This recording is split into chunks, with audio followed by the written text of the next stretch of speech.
Bonjour.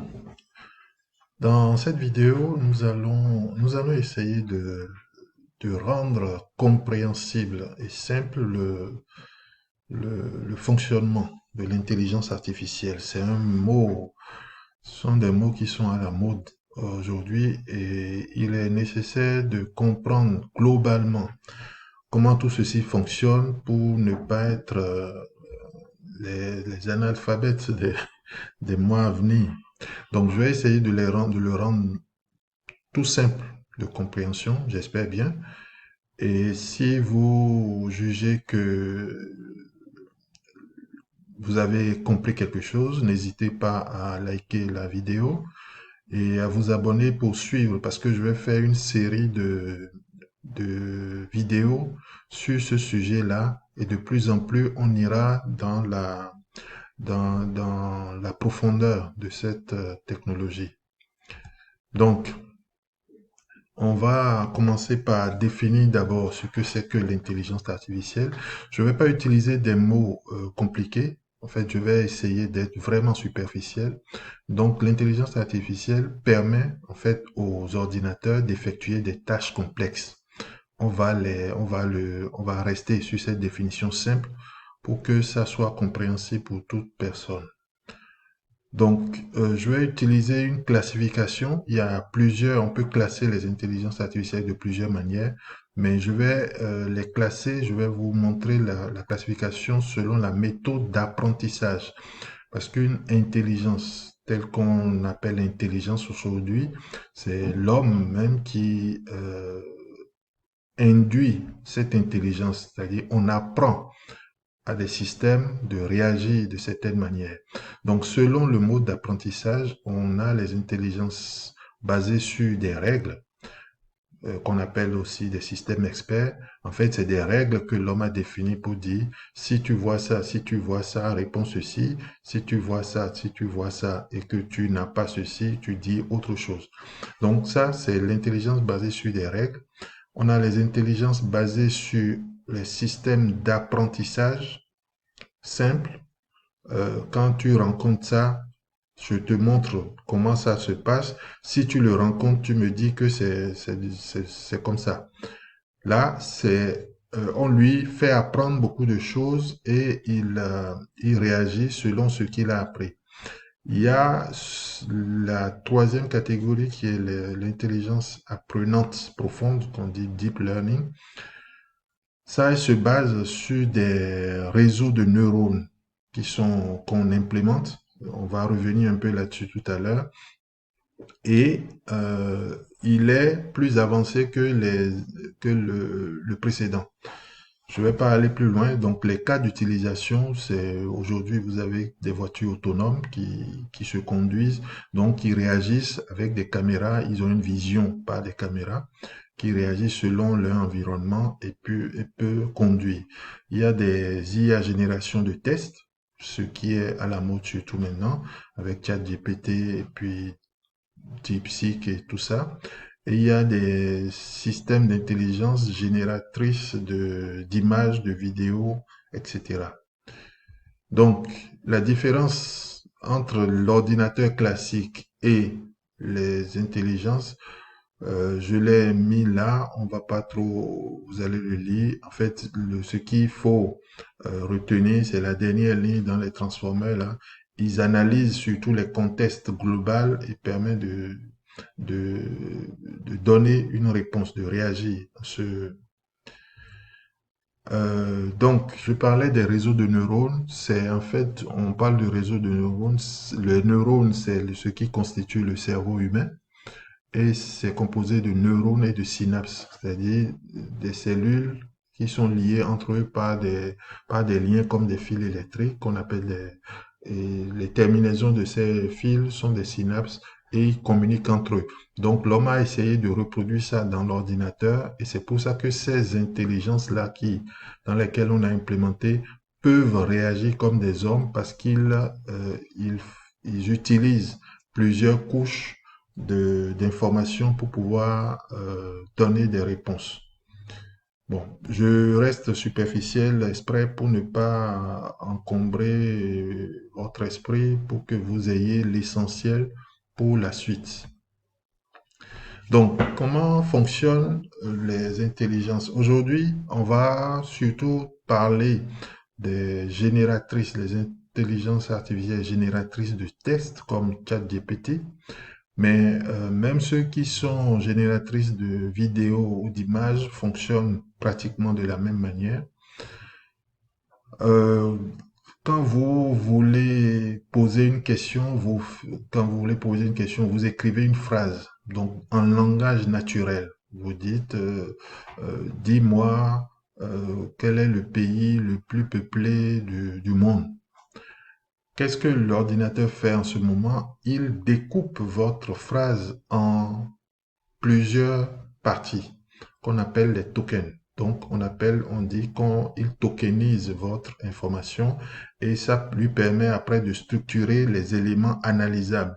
Le token n'est pas nécessairement un mot, ça peut être un groupe de mots, ça peut être juste un point, c'est comme vous voyez là, le chatbot est intelligent. Vous voyez qu'à la fin, le point aussi est un token. Donc, ça lui permet après de continuer le processus. Donc ça, c'est la première phase.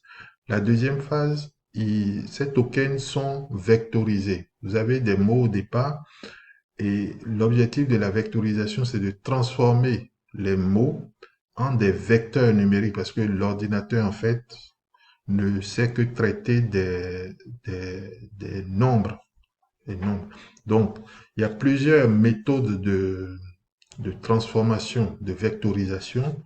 Le premier que j'ai mis là, c'est le one-hot encoding. C'est une approche vraiment basique où chaque mot est représenté par un vecteur binaire, chat, chien, animal.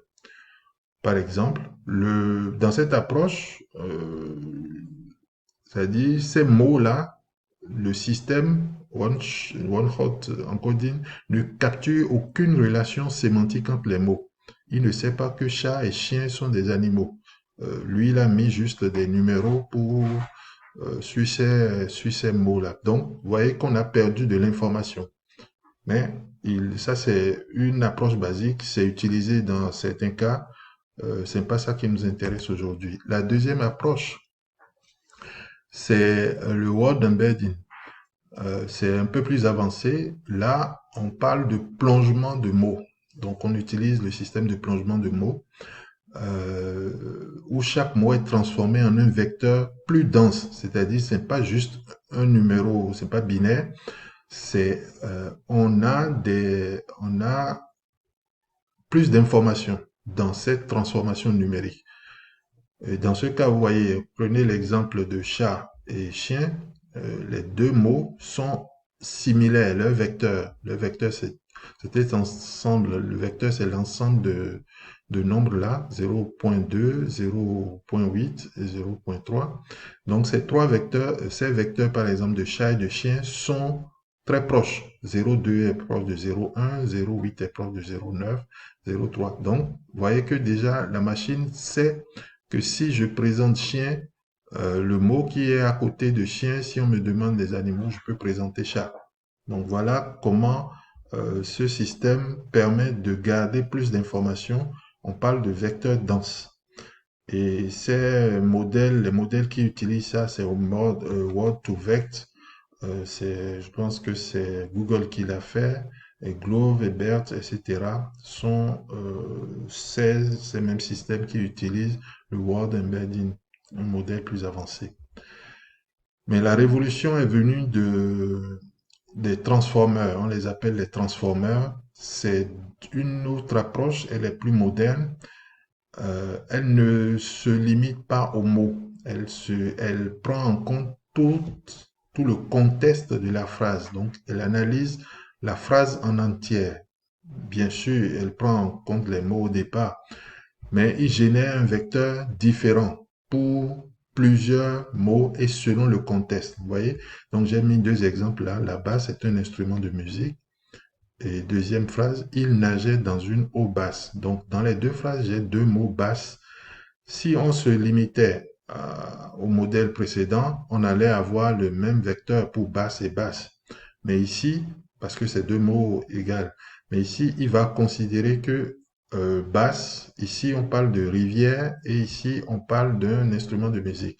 Donc, il va donner deux vecteurs différents pour chaque mot. C'est pour ça qu'on parle on parle de mécanisme d'attention. Il prend en compte le contexte dans lequel le mot est sorti. Et c'est l'avantage, c'est que dans la phrase, dans l'exemple 2 là, je lis un livre sur Paul, ou bien Paul lit un livre sur moi. Là, à cause de cette attention, l'IA comprend qui fait quoi dans les deux phrases. Donc voilà en fait comment ça se passe globalement. Quand on envoie une phrase, donc après la tokenisation, il y a la vectorisation. Bon, je m'arrête à ça parce que après ça rentre dans le système et puis le système en répond selon le contexte, selon son apprentissage. Il vous donne une réponse statistique par rapport à l'apprentissage qu'il a fait. Des milliards, des téramilliards de données qu'il y a. Il sort les mots et vous répond par rapport au contexte que vous avez, dans lequel vous lui avez posé la question. Donc, qu'est-ce que je veux dire? On va passer tout à l'heure Je vais faire quelques vidéos, je vais continuer la vidéo sur euh, la démonstration de tout ce qu'on a dit là. On va voir ce que c'est que la tokenisation. En fait, on va pratiquer avec quelques codes la tokenisation, la vectorisation, et on va faire un petit projet soit de moteur de recherche. Ça ira vite, c'est des petites applications pour que vous voyez en live ce qui se passe lors de ces transformations-là. Donc, l'IA, en fait, ça améliore la compréhension du langage naturel. Aujourd'hui, on dit qu'on parle à l'ordinateur, mais c'est cette technique-là qui permet à l'ordinateur de décrire, en tout cas de comprendre ce qu'on lui dit. Et les applications sont nombreuses. Aujourd'hui, il y a des applications dans tous les domaines. J'ai cité seulement la médecine, les finances, les recherches, les chatbots. Les chatbots, c'est les robots conversationnels sur les sites. Vous voyez par exemple, quand vous écrivez, vous avez une question, vous pouvez écrire. C'est pas un homme qui est derrière, c'est une machine à qui on a appris et qui connaît les réponses dans le contexte du site ou bien du domaine dans lequel vous êtes et il vous donne une réponse. C'est des réponses qui ne sont pas humaines, c'est des réponses statistiques qui permettent de correspondre à la question que vous avez posée.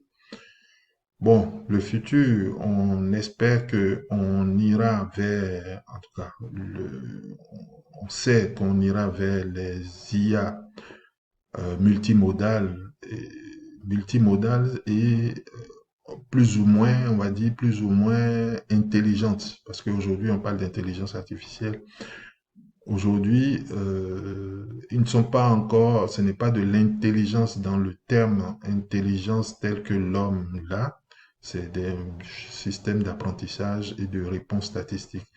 Mais quand on ira vers les multimodales et surtout les IA autonomes, on va se rapprocher plus de l'intelligence humaine et il y a des risques, c'est pourquoi on parle d'IA plus éthique. On espère qu'on ne va pas arriver à des, à des risques. Bon, on va passer maintenant sur la console pour que je fasse les démonstrations de quelques projets et que vous puissiez pratiquer vous-même. Ne quittez pas, je reviens. Voilà. Donc, on va passer sur ma console, mon ordinateur. Donc, on va travailler en Python. Il y aura d'autres cours pour apprendre Python sur l'intelligence artificielle. Les cours vont se suivre, c'est-à-dire je vais faire deux séries de cours. Un pour l'apprentissage de l'algorithmique en Python et l'autre. En même temps, on serait en train d'approfondir la connaissance de l'intelligence artificielle. Donc, la première chose, donc vous vous mettez dans un environnement Python, je ne vais pas le détailler ici, et vous installez les paquets dont on aura besoin. Donc, c'est ça la commande. Dès que vous êtes dans un environnement Python, pip install, on installe les transformers, on installe Torch, Rank, NumPy et puis Skylearn. Donc, moi, j'ai déjà installé ces transformers. Et ce que je vais faire, le code que j'ai préparé, je ne sais pas encore comment vous le mettre à disposition, mais je verrai. Je vais l'afficher et on va le voir ensemble. On va pouvoir le discuter avant de le lancer pour voir ce qu'il fera. Ce code-là, parce que ça va nous aider à faire. Donc, d'abord, on va monter. Donc là, on fait les imports dont on aura besoin. C'est ce qu'on a installé tout à l'heure avec pip là. Donc jusque là, c'est ça le code. Donc on installe, on met tout ça et la première phase qu'on va faire, déjà j'ai défini deux phrases.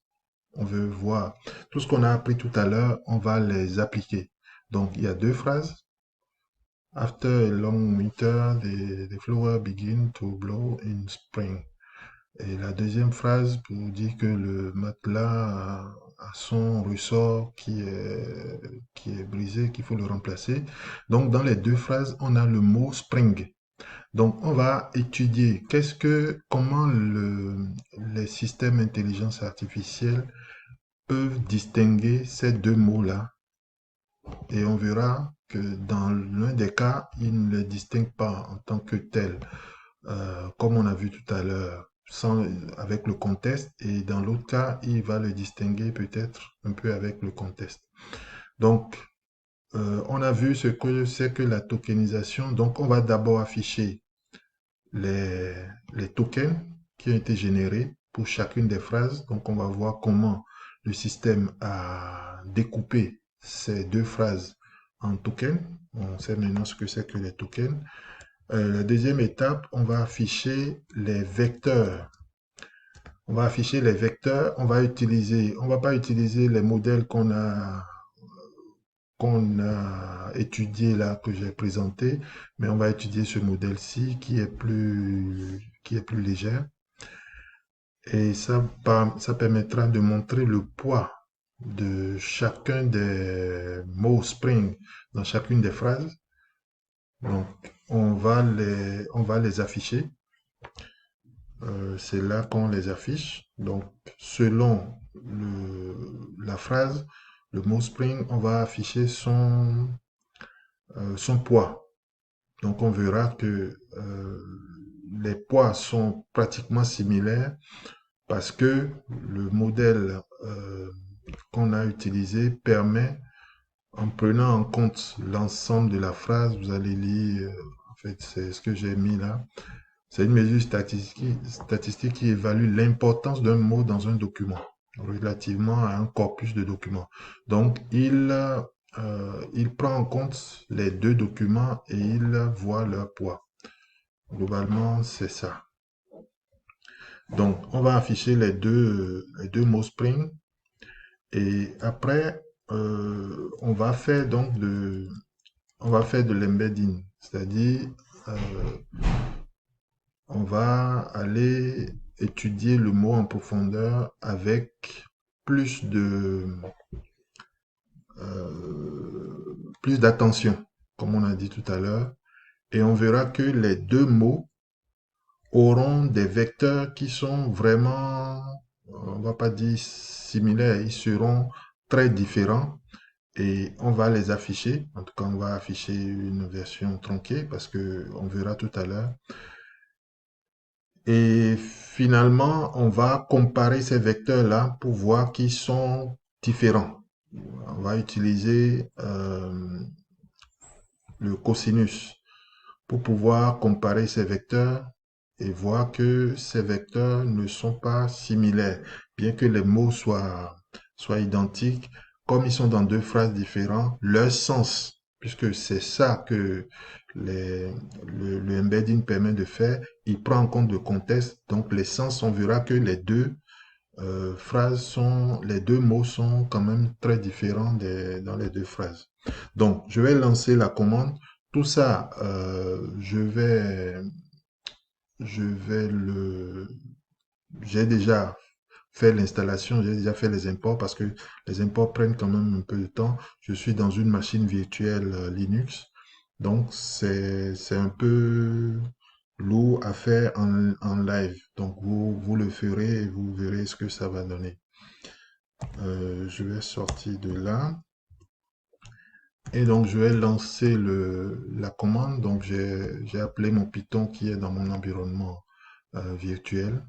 Si vous voulez, je peux vous mettre. Non, c'est pas grave.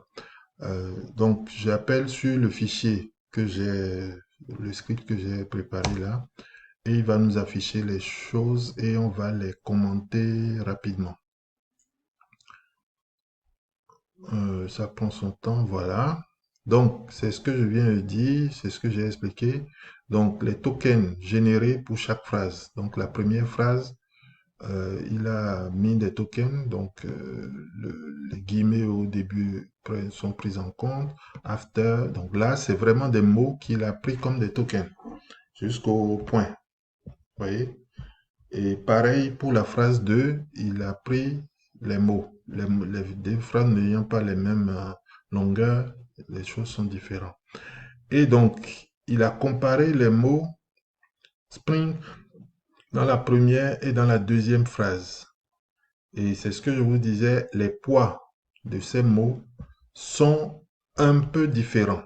Ils ne sont pas identiques parce que les mots n'ayant pas la même, vous allez revoir dans la vidéo, le TDF permet de voir le poids du mot dans le document. Dans le document, c'est les deux phrases là.